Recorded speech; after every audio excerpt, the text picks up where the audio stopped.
غمض عينيك وامشي بخفة ودلع. الدنيا هي الشابة وانت الجدع. تشوف رشاقة خطوتك تعبدك، وانت لو بصيت لرجليك تقع. وعجبي صباح الفل. هنرجع كده لأيام زمان ونعمل دقيق بامية في حلة زمان وبطريقة زمان وبطعم مامتنا وجدتنا ما كانوا بيعملوها بطريقة حلوة جدا وبتطلع طعمها تحفة.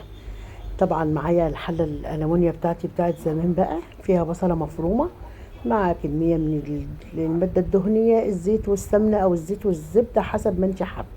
بعد ما البصلة بتدبل معانا بننزل توم مفروم معلقة صغيرة، قرن فلفل حامي، معلقة هريسة شطة. طبعا كل الحاجات دي كانوا بيعملوها زمان، بس ما كانوش بيقولوا على هريسة الشطة هريسة شطة، كانوا بيقولوا فلفل مطحون أو مفروم.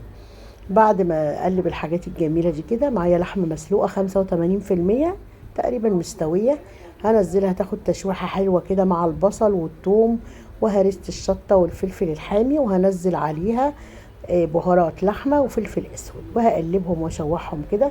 يا سلام لو كلتيهم كده من غير طماطم ولا باميه، تحفه. هنزل دلوقتي عصير الطماطم، ضرباه في الخلاط، مصفيه في المصفى عشان القشر.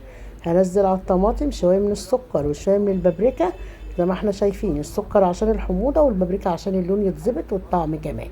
هسيبهم بقى مع نفسهم كده لحد ما يستبكوا. نزلت عليهم الباميه بتاعتي، طبعا دي كانت متفرزه عندي، اللحمه استوت تمام وكمان الباميه اتسبكت مع الطماطم كده زي ما احنا شايفين. دلوقتي هضيف الملح بعد ما اللحمه استوت تماما، وهضيف كمان الشوربه بتاعتي او المرقه اللي انا سلقه فيها اللحمه، وهسيبهم بقى مع نفسهم كده واغطيهم يستووا. بعد كده تطلع بالشكل الجميل ده. جربوها تعجبكم. مع السلامه.